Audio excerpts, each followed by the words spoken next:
여러분, 은혜의 유통기한은 얼마나 되겠습니까? 한 번 받은 은혜가 1년을 우리를 행복하게 한다면 얼마나 좋겠습니까마는 우리의 현실은 그렇지 않은 것 같습니다. 은혜 받고 집에 가다가 난폭운전을 당하면 거기다가 길바닥에 우리는 은혜를 다 쏟게 됩니다. 은혜 받고 집에 갔는데 남편의 꼬락서니에 분노하고 폭발하며 또 집에다가 은혜를 다 쏟아버리게 됩니다. 이스라엘도 그 엄청난 은혜를 입고도 유통기한이 단 3일에 불과했습니다. 출애굽기 15장 22절 말씀 읽어봅시다. 모세가 홍해에서 이스라엘을 인도하매 그들이 나와서 수르 강야로 들어가서 거기서 사흘 길을 걸었으나 물을 얻지 못하고 24절입니다. 백성이 모세에게 원망하여 이르되 우리가 무엇을 마실까 하며, 여기 보면 사흘 길을 걸었는데 물이 없어서 원망했습니다. 그러니까 출애굽한 후에 사흘 만에 그들은 원망을 쏟아내기 시작했다는 말이죠. 홍해 바다가 갈라지는 어마어마한 기적을 맛보았으면서도 물이 없다는 현실적 문제 앞에서 금방 원망으로 돌아서는 이스라엘의 모습을 봅니다. 아무리 엄청난 은혜를 입어도 은혜의 유통기한이 이 며칠을 넘어가기가 어렵다는 말이죠.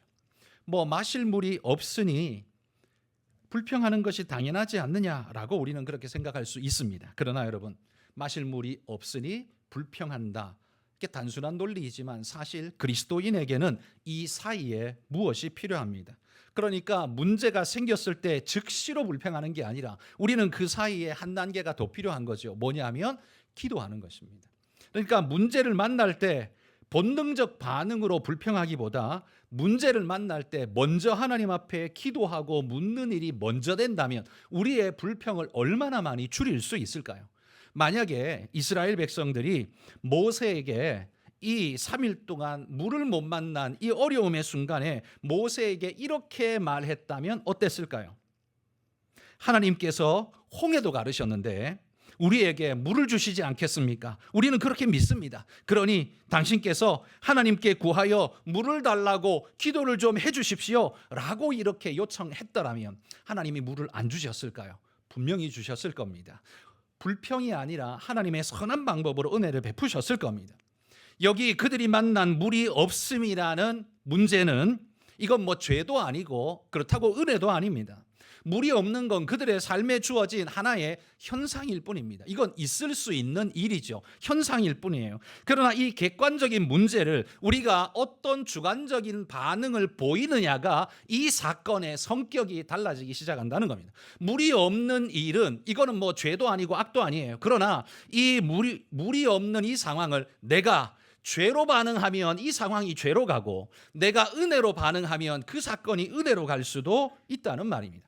그런데 내가 그걸 어떻게 반응하느냐, 그 태도를 주관하는 것이 뭐냐 하면 그 밑바닥 베이스가 뭐냐 하면 믿음이라는 말이에요.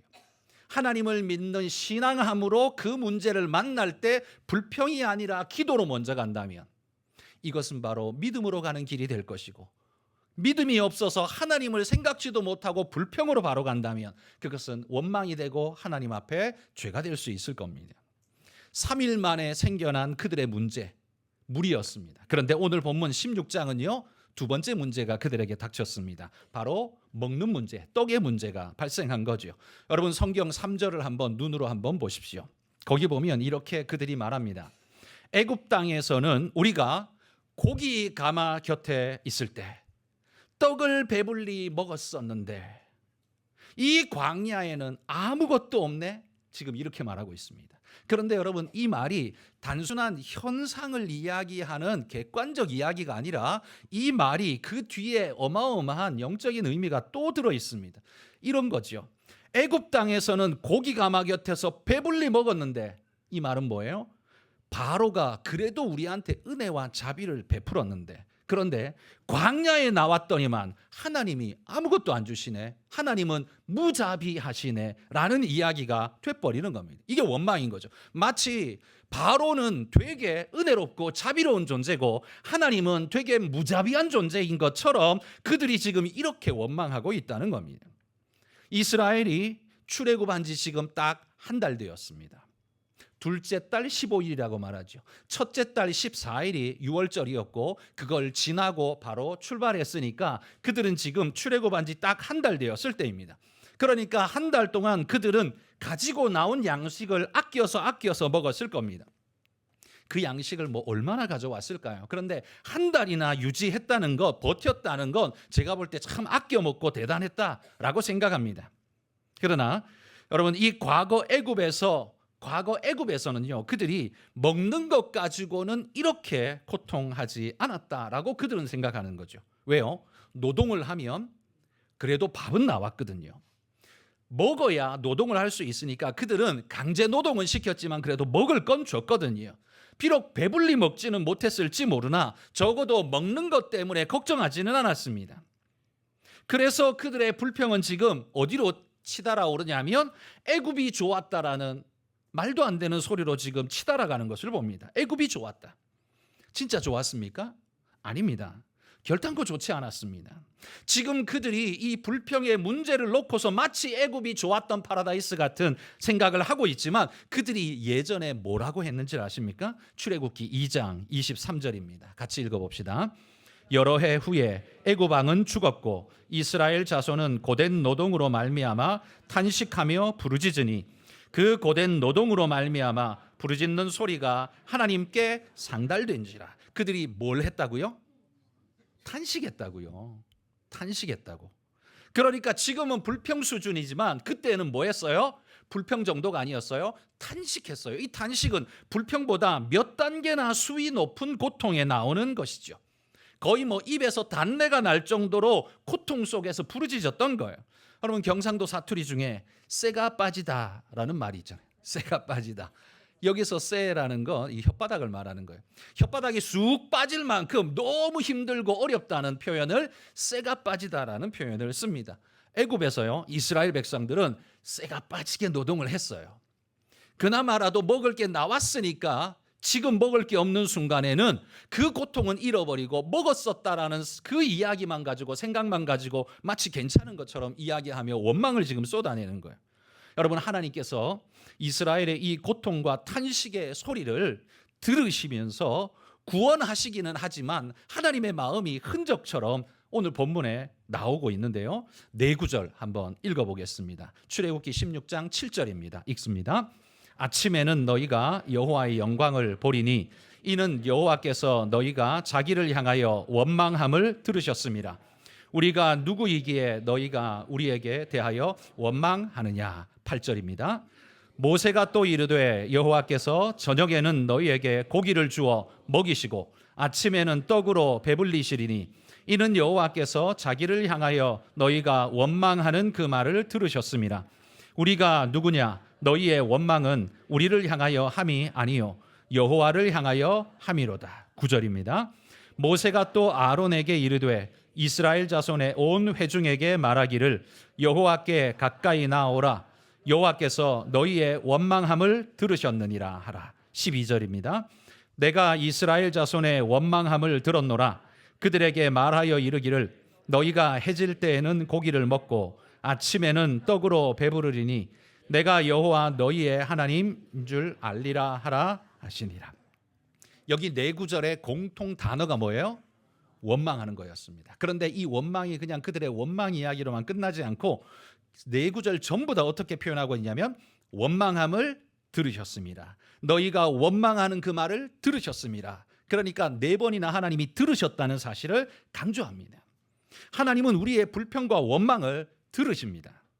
기분 좋게 불쌍히 여기며 듣는 게 아니라 심히 불편하게 들으십니다. 왜냐하면 이 불평의 문제라는 건 현실에 있을 수 있는 일이고 늘상 우리에게 일어나는 일입니다. 그런데 과거에는 그 일이 터지면 자동적으로 그냥 본능적으로 분노가 터지는 불평을 하는 사람이었다면 지금 하나님으로 구원받은 하나님의 백성들은 어때요? 그들과 다른 모습이어야 하지 않을까요? 불평의 요소가 주어져도 거기에 믿음이라는 필터를 통해서 그게 걸러져서 다른 반응이 나오기를 하나님은 기대하신다는 거예요. 왜냐하면 우리에게는 하나님을 신뢰하는 믿음이 있기 때문이죠. 하나님이 불평하는 그들에게 원망하는 그 소리를 듣고 불편해하셨다는 게 그들의 현실을 몰라서 그런 게 아닙니다. 아십니다. 그러나 하나님은 그들에게 뭘 기대하고 계신 거예요? 믿음을 기대하고 계신 거예요. 현실이 힘들지 않다는 말을 하신 게 아니에요. 지금 이게 어렵지 않다는 말을 하신 게 아니에요. 어렵지만 그걸 네가 믿음으로 어떻게 반응할지를 주님은 보고 싶으시다. 이게 바로 말씀이라는 거예요. 여러분, 우리의 삶에도 분명히 문제가 있습니다. 종류는 다르지만요, 여기 한 사람도 예외 없이 문제 속에 살아갑니다. 그러나 여러분, 이 문제를 불평할 것이냐 아니면 이 문제로 인해 기도할 것이냐는 우리의 선택입니다. 문제는 반드시 불평을 낳는다 아니에요. 문제가 기도를 낳는 사람도 있어요. 그 기도가 놀라운 축복의 열매를 맺기도 하는 겁니다. 그렇다면 하나님은 믿음의 사람이 된 우리에게 뭘 요구하실까요? 여러분, 이 사건에서 우리가 잊지 말아야 할 것은 피부로 느끼는 우리 인생의 결핍, 그것이 과거에 받았던 하나님의 은혜를 마치 지우는 지우개 역할을 하더라라는 사실을 우리 주목해 봐야 합니다. 만약 결핍이 지우개 역할을 매번 한다면 우리는 아무리 큰 은혜를 받아도 결핍만 느끼게 된다면 은혜는 다 지워져 버릴 겁니다. 그러면 사탄이 우리를 다스리기 얼마나 좋을까요? 우리를 지배하기 얼마나 좋을까요?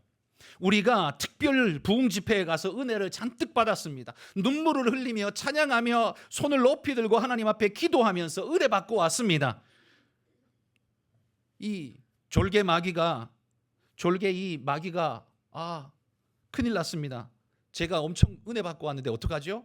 그럴 때 이 결핍이 은혜를 지우는 걸 안다면 사탄은 어떻게 말할까요? 걱정하지 마.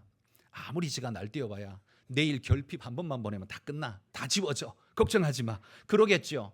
여러분, 결핍은 누구에게나 있고 누구나 느낍니다. 그러나 그 결핍 처리 능력이 바로 우리 인생의 진정한 능력입니다. 그 능력은 두 가지로 나타나는데요.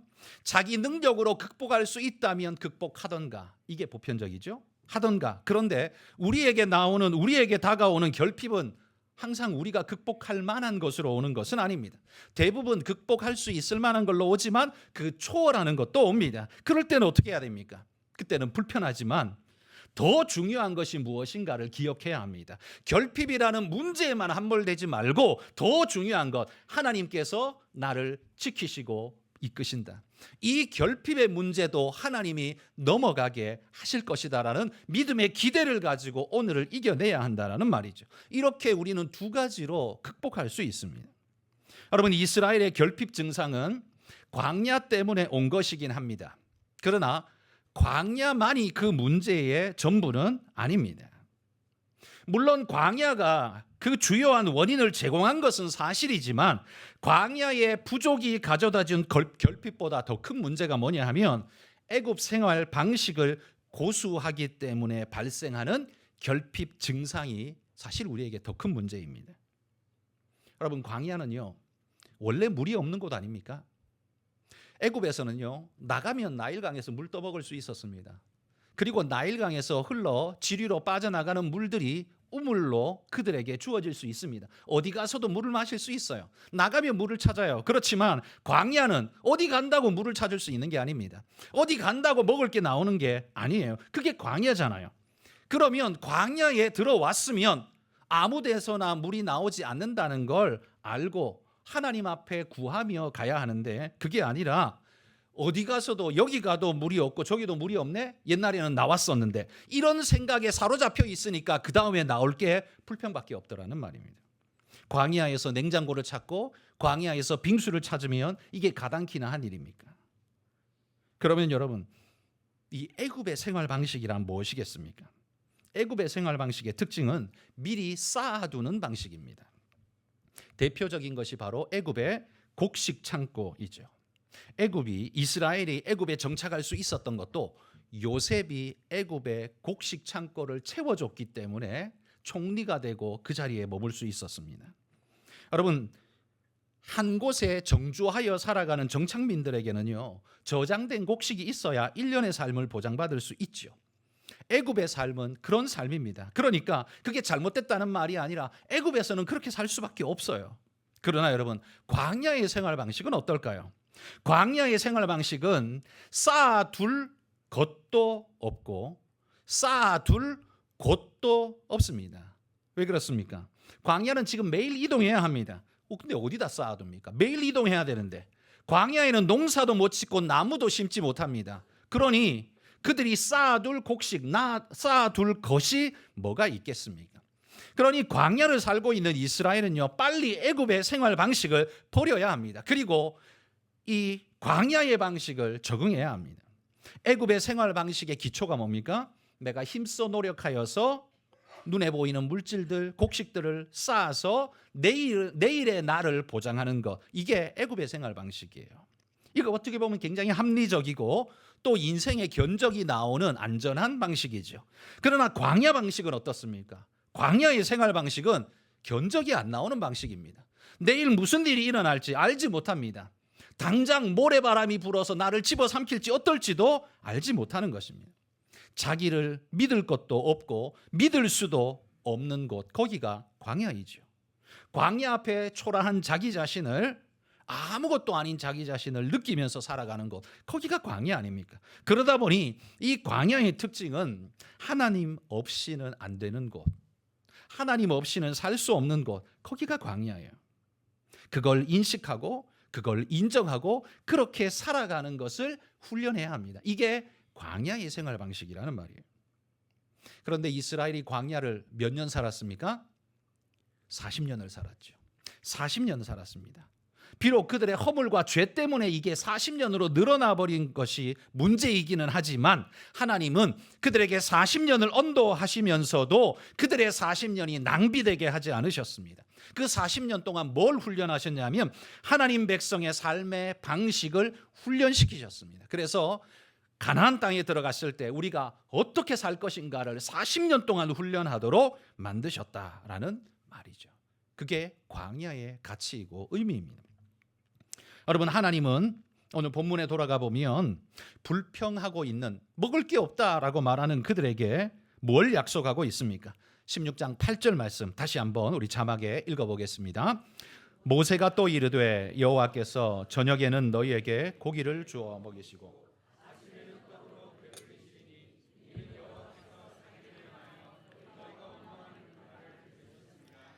우리가 누구냐? 너희의 원망은 우리를 향하여 함이 아니요 여호와를 향하여 함이로다. 여기 보면 하나님이 저녁에는 뭘 주셨어요?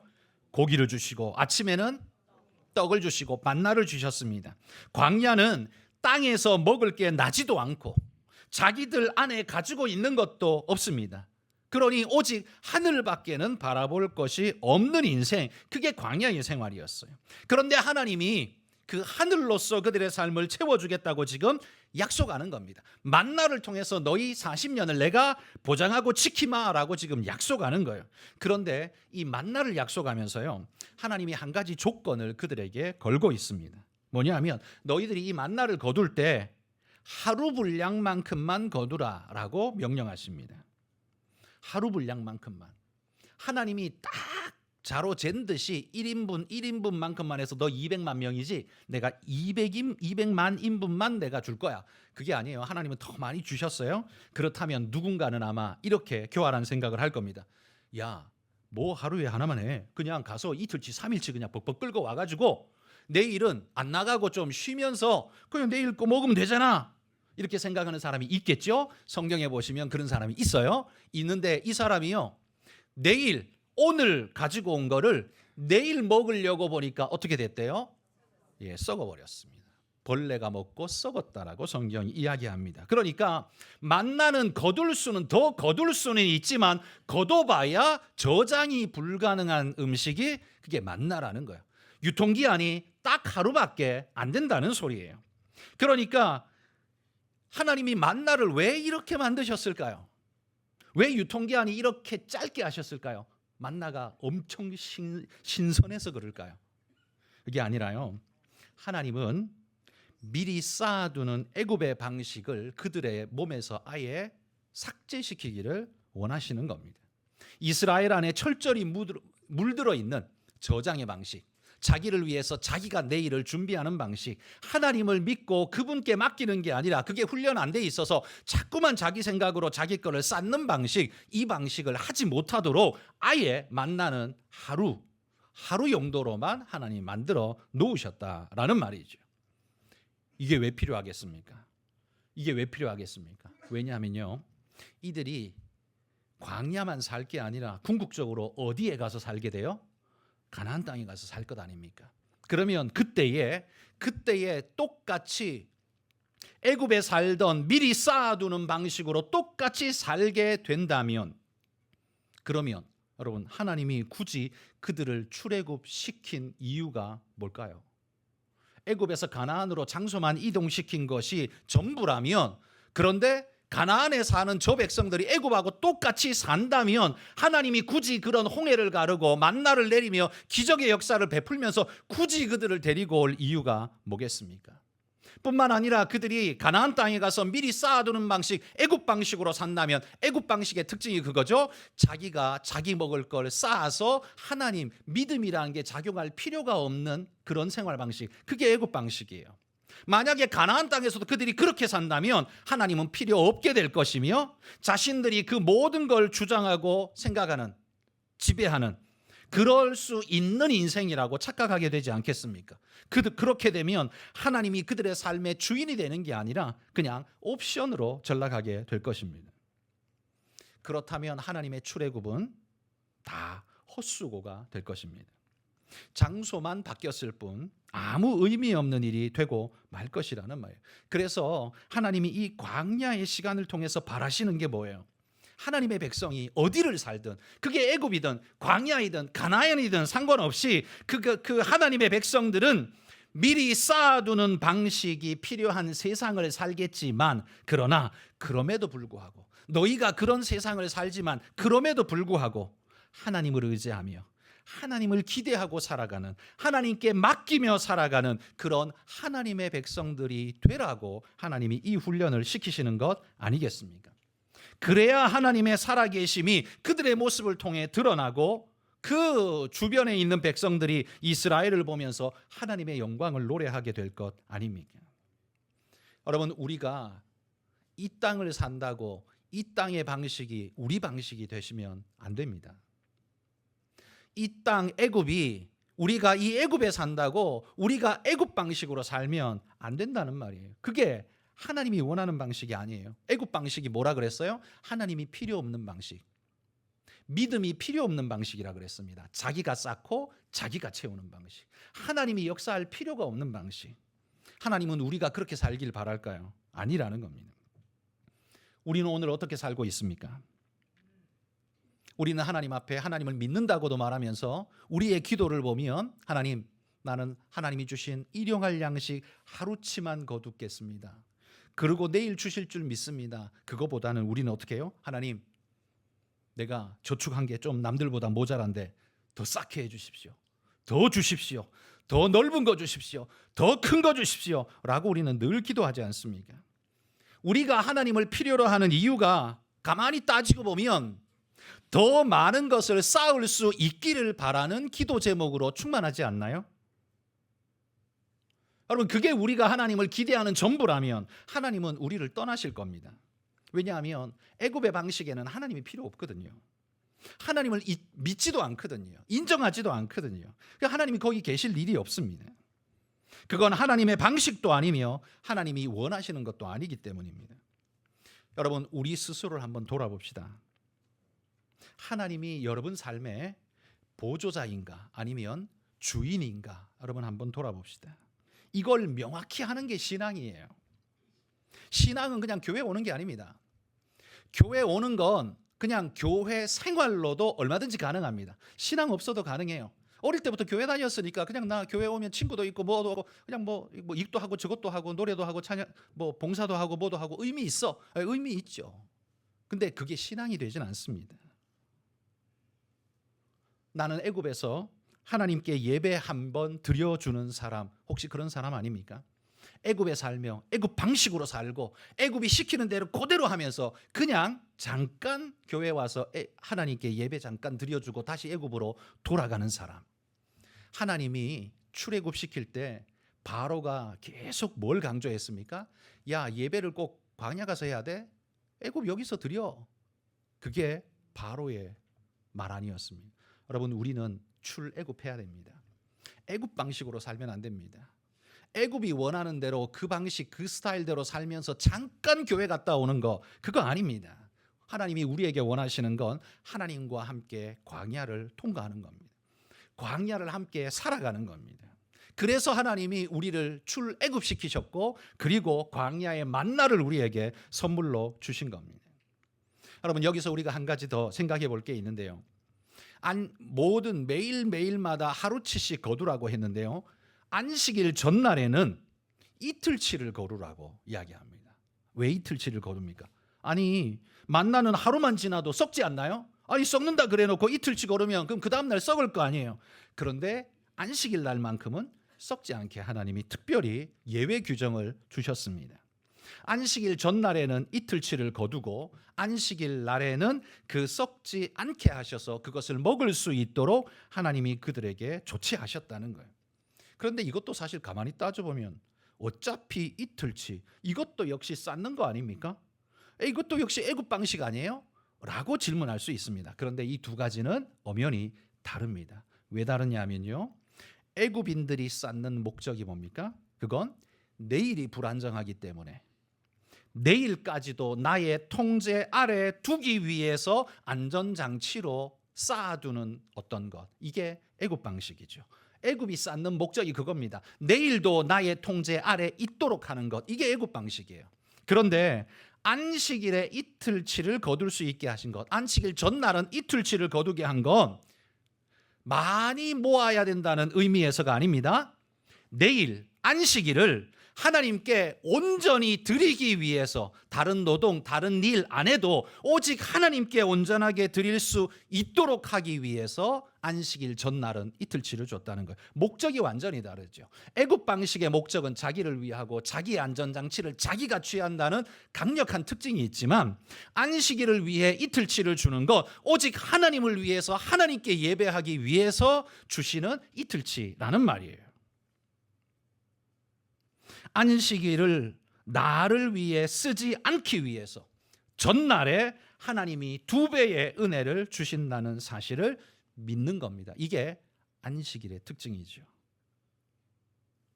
여러분, 이걸 하나님 왜 주실까요? 이거 알려주시는 바가 뭘까요?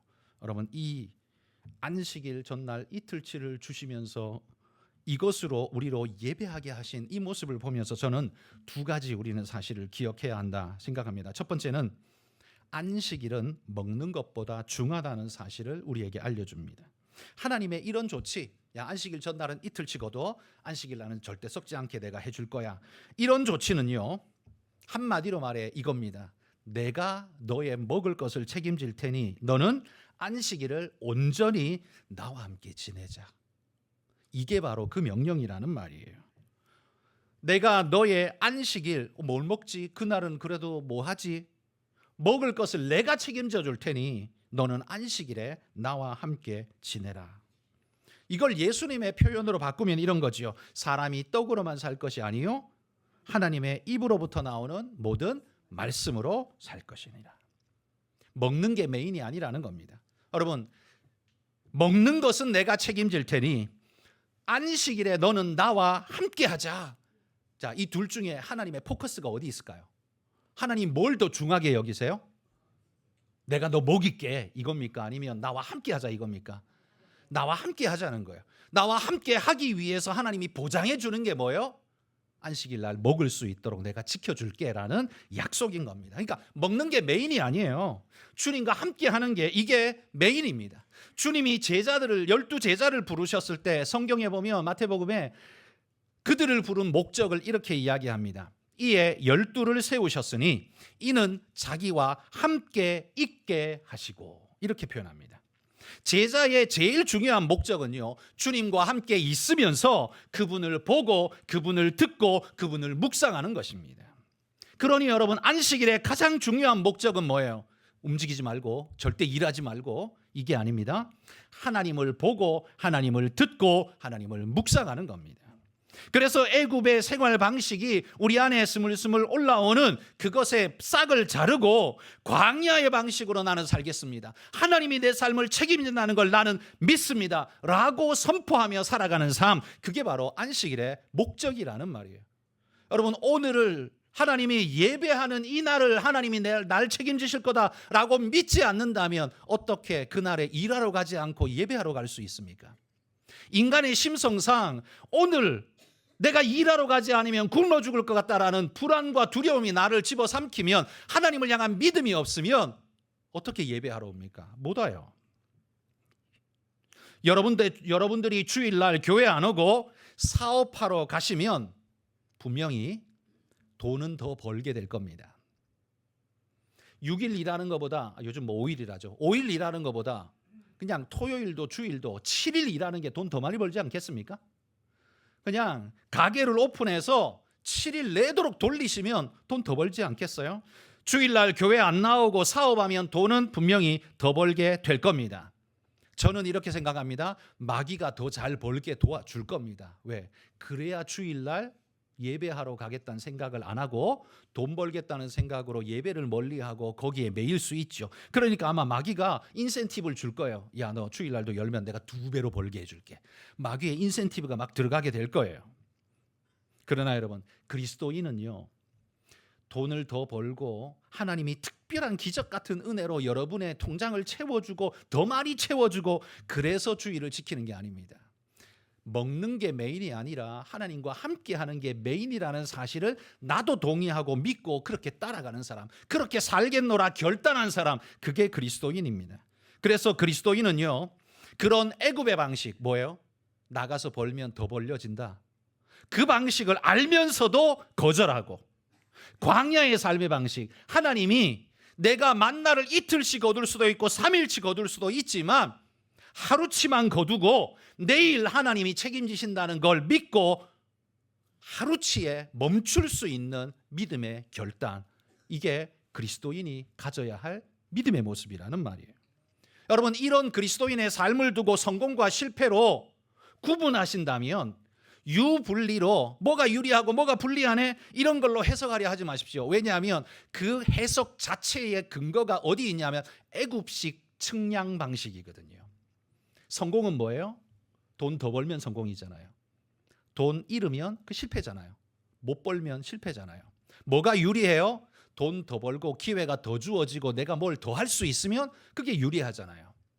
그거 못하고 교회에 매여 있으면 불리하잖아요. 유분리의 기준이 뭐예요? 다 세상 방식, 애굽 방식이에요. 그걸 가지고서 주일날 교회 오는 걸 판단을 하니까 이게 다 손해 같아 보이죠.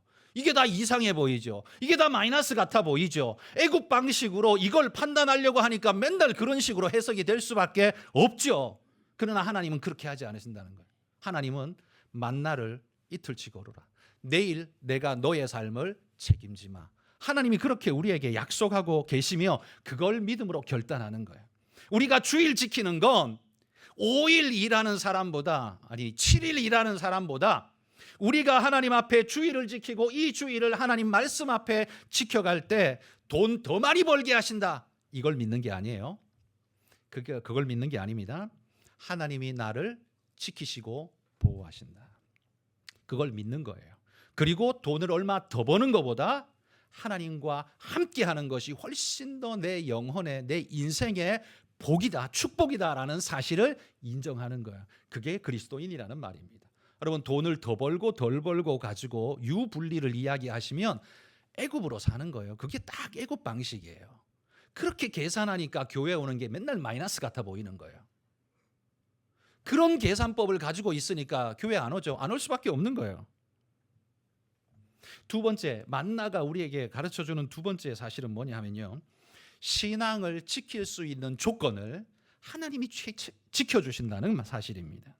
여러분, 이스라엘이 광야를 몇 년 살았어요? 40년 살았잖아요. 그 40년을 어떻게 살 수 있었습니까? 농사도 못 짓고 재배도 못 하는데 뭘로 살았어요? 만나로 살았잖아요. 하나님이 주신 만나로 살았습니다. 만약 하나님이 그들의 먹을 것을 전혀 책임지지 않으셨다면 어찌 40년 광야를 살겠습니까? 그러니 광야 40년의 필수 조건은 하나님의 보장입니다. 내가 너 살려줄게. 내가 너 지켜줄게. 걱정하지 마. 이 보장이 전제되지 않으면 광야 40년은 없는 거예요. 불가능한 거예요. 그러므로 여러분, 하나님께서 우리에게 광야의 생활 방식을 요구한다는 건 그 밑에 전제가 뭐예요? 하나님이 만나와 메추라기를 책임지겠다라는 약속이 그 밑에 깔려 있다는 소리입니다. 하나님이 나더러 광야로 나오라고 말한다는 것, 그 밑에 이미 내가 만나를 준비해 놓았다라는 약속이 암묵적으로 그 밑에 깔려 있다는 말이에요.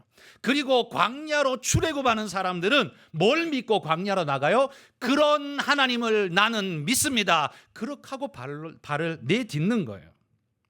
예수님이 풍랑이는 바다 위로 베드로를 불렀습니다. 나에게로 걸어오라. 그때 베드로가 발을 딛고 걸어가지 않습니까? 이게 출애굽과 비슷해 보이지 않습니까? 뭔가가 있어서 가는 게 아닙니다. 그분만 믿고 가는 겁니다. 내일, 모레, 10년 뒤, 20년 뒤까지 먹을 거 다 챙겨놓고 출발하는 게 아닙니다. 하루치 만나를 주시는 그 믿음을 가지고 오늘도 가는 겁니다. 여러분, 하나님이 우리를 풍랑 위로 부르실 때 아니면 광야로 부르실 때 거기에 보이지 않는 하나님의 보장이 전제되어 있다는 사실을 믿으시기를 축복합니다. 그걸 믿으신다면 걸어갈 수 있습니다. 여러분, 그걸 믿으신다면 여러분 걸어갈 수 있어요.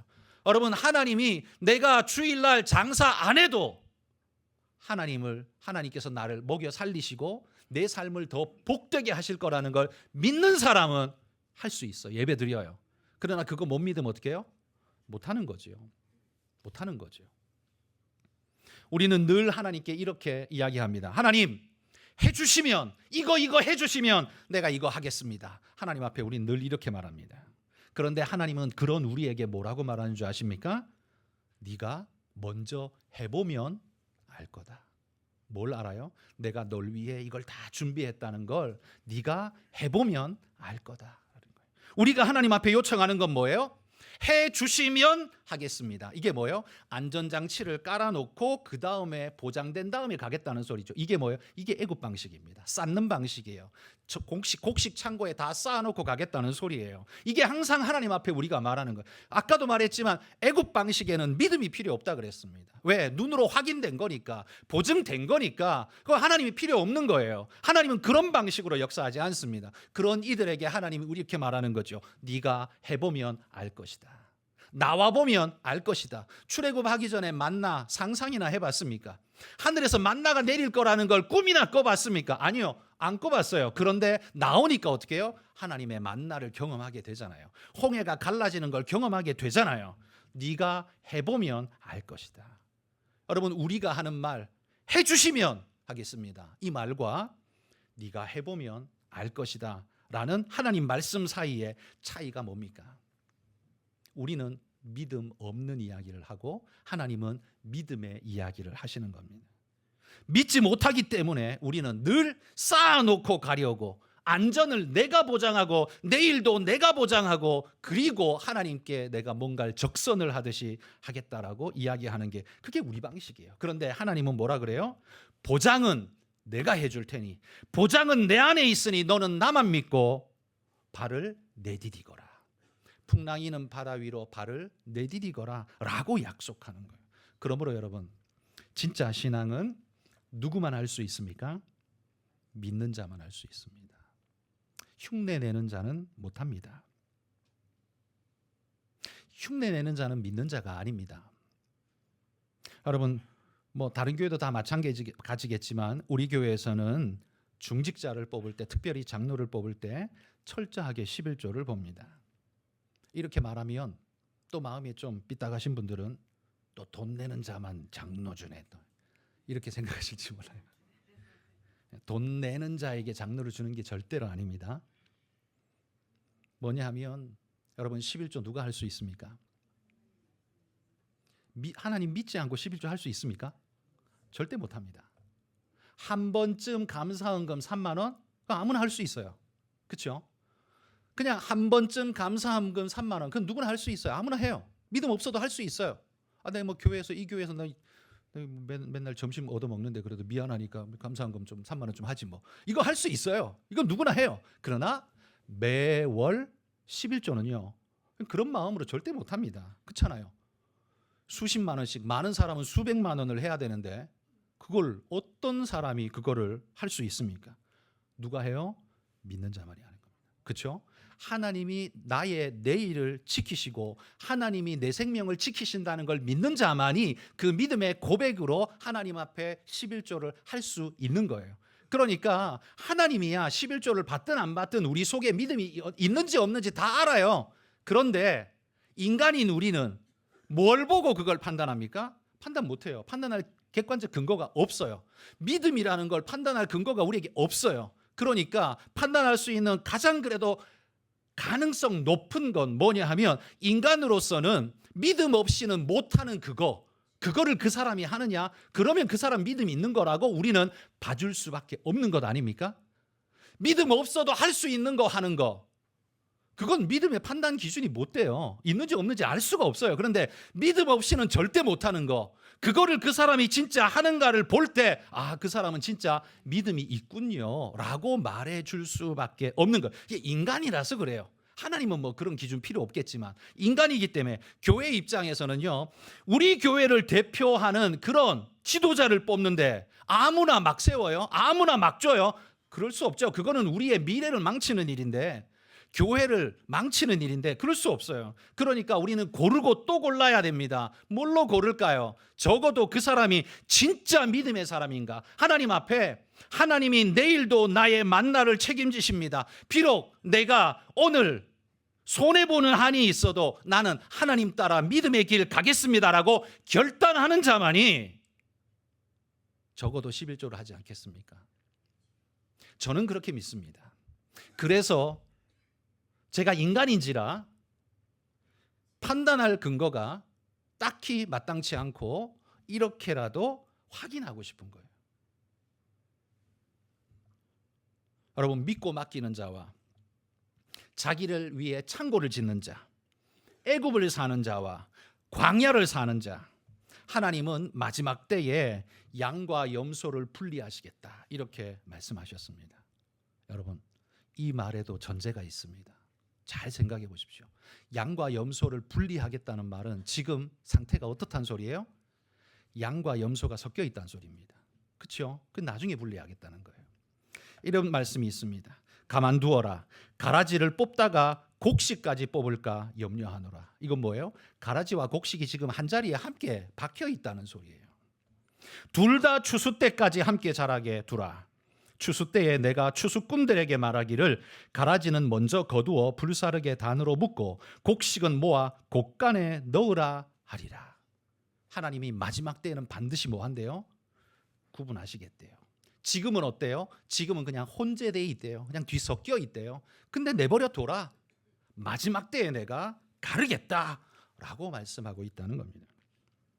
여러분, 우리 성도 여러분, 여러분들이 신앙의 여정을 시작하셨다면 애굽의 방식을 버리고 믿음이 필요 없는 자기 안전장치를 자기가 쌓는 애굽의 방식을 내려놓고 광야의 방식으로 주님께 믿음을 걸고 살아가는 그런 멋진 분들이 되실 수 있기를 소망합니다. 애굽의 방식은요, 내 눈으로 확인하고 내가 안전장치를 마련해 놓고 가는 방식이에요. 내 안에 안전을 쌓아두는 방식이, 그게 애굽의 방식이에요. 정확하게 세상의 원리 아닙니까? 그러나 광야의 방식은 내 안에도 쌓을 수 없고, 왜? 내가 광야 감당을 못하니까. 바깥에 환경도 나를 지켜주지 못하고 오직 하늘의 하나님만이 나를 지킬 수 있는 방식, 그게 광야의 방식 아닌가요? 광야의 방식은 게으른 방식 아닙니다. 나태한 방식 아니에요. 맡기는 방식입니다. 내 삶의 근거를 내 안에 쌓지 않고 하나님 안에 쌓겠습니다. 그게 하나님이, 이게 애굽의 이게 광야의 방식이란 말이에요. 그러니 여러분, 우리 삶이 그들과 애굽인들과, 그러니까 세상 사람들과 다를 수밖에 없는 이유를 여러분이 가지고 있다면 여러분들이 그 모습을 보여주시기를 소망합니다. 숨기지 마시고 내가 당신들과 다른 삶을 살 수밖에 없는 이유는 이겁니다라고 말해줄 수 있는 그들과 자꾸 닮은 척 하려고 교회 다니는 거 숨기고 신앙생활 숨기고 뭐 하는 거 숨기고 다 숨기고 다니는 사람, 그런 사람 되지 말고 믿음으로 여러분 그렇게 하나님 앞에 나타내며 살아가야 할 것입니다. 여러분 우리에게 불평이 자꾸 많이 생기는 이유는 문제가 많기 때문에 불평이 생기기도 하지만요, 가만히 생각해 보십시오. 애굽 삶의 방식으로 광야에 나오면 전부가 불평이에요. 그렇지 않나요? 애굽의 사고방식으로 광야에 나오면 전부가 불평입니다. 아, 주일날 문 열어 있어, 돈 벌어야 되는데 이 교회 나오니까 돈도 못 벌고, 이러면 이제 불평이 쌓이겠죠. 교회 나오니까 뭘 자꾸 이것저것 시키네, 이제 불평이 될 수 있죠. 여러 가지가 자꾸 생길 수 있어요. 그런데 그게 은혜로 내 마음에 와닿으면, 하나님의 은혜로 내 마음에 와닿으면 그게 불평이 아니라 뭐가 돼요? 감사가 되고 은혜가 되는 거예요. 우리에게 불평이 많은 이유는 여러분 삶이 진짜 힘들어서, 많이 힘들어서 그런 요소도 있지만, 그거보다 애굽의 삶의 방식으로 광야에 나와 있기에 그렇게 많이 불평스러운 겁니다. 그러니 여러분, 우리가 애굽 방식을 버리고 광야의 방식으로 돌아간다면 하나님이 우리를 더 큰 은혜의 축복으로 하늘의 만나로 축복하지 않겠습니까? 그런 은혜가 넘치시기를 주의 이름으로 축복합니다. 기도하겠습니다.